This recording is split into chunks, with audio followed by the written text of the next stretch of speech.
What do you feel when you're scrolling social network feeds? Are you pleased for your friends and do you feel connected to other people? Or is it the other way around and do you experience emptiness, dejection, and isolation?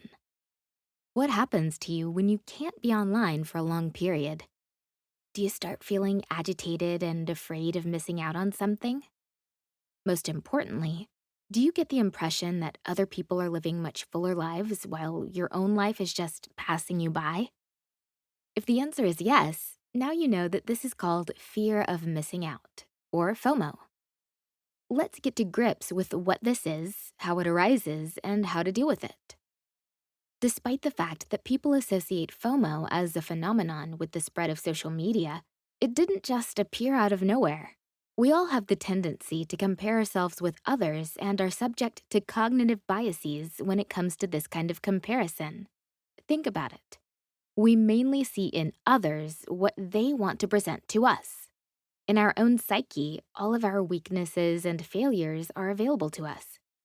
As it happens, any comparison of ourselves to others is unfair.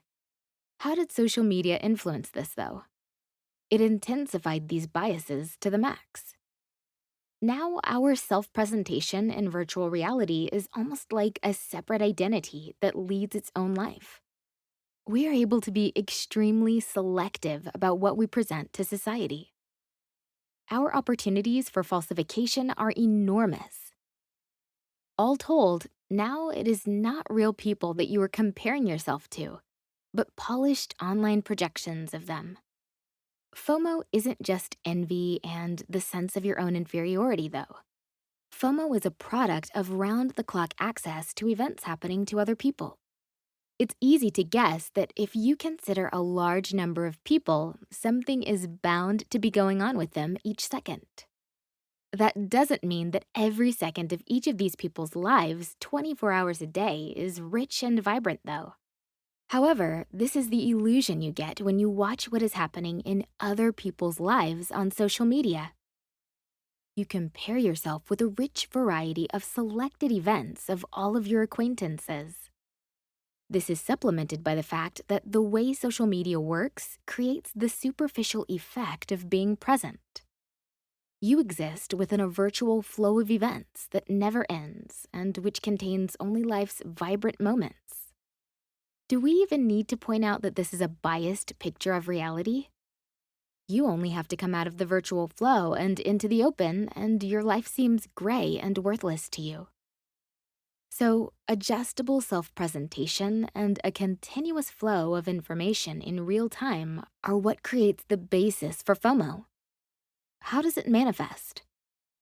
Firstly, it is an anxious feeling that you are missing something important or interesting, that your life is passing you by. Secondly, you make impulsive attempts to make up for that lost opportunity. For example, you indiscriminately launch yourself at some courses, events, or meetings in order to ease your anxiety or get a great photo for your social media. Your choices become mechanical, and you don't listen to the voice of reason when you make decisions about how to spend your time. You simply don't want to be out of the picture, and you act chaotically. You feel tense the whole time. What if you miss something that's going to change your life? So you get stuck on social networks even more. At the same time, you might not even see the connection between all these worries and your content consumption. Now let's talk about how to deal with FOMO. Firstly, now you know that FOMO is a consequence of cognitive biases about yourself, others, and reality created by social media.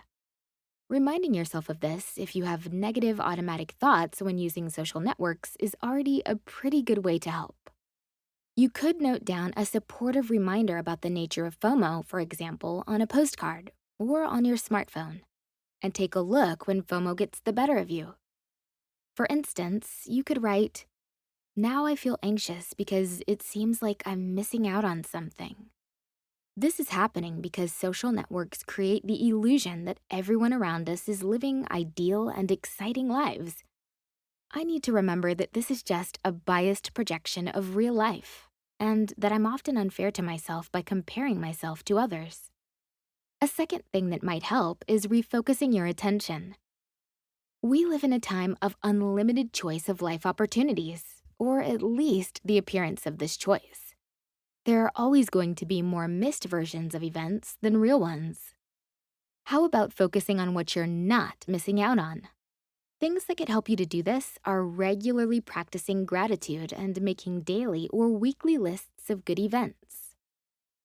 You could even keep a non-public photo album containing valuable moments and take a look at it from time to time. It's important for these to be moments that are significant according to your particular criteria, even if they probably wouldn't astonish anyone else. Thirdly, as I've already mentioned, FOMO makes your choices impulsive and mechanical. If you pay more attention to your values, you will be able to distinguish events that are important to you from information overload. You could make a list of the spheres of life that are important to you and your priorities in life. What is really important to you in life? The answer to this question will most likely reflect your values. Cross-check things against your own values more often when you make choices. If you feel like you regret missing something, ask yourself, does it correspond to my values? Finally, you can go for plain old restriction of the time you spend scrolling through social media. Delete any apps that are feeding on your attention or set a daily limit for yourself. Set aside time for yourself every day that is completely free of social networks. For example, while eating dinner with your family or before sleep. Learn to live through the anxiety that comes from being away from the virtual flow, and you will notice that this anxiety reduces, and FOMO loses its power over you. So now you have a weapon against the digital itch. By applying these techniques, you will be able to significantly reduce your background stress without any dramatic changes to your lifestyle. For now, start by answering these questions. How much time do you spend on social networks each day? How does this affect the way you feel? What role do cognitive biases play in this?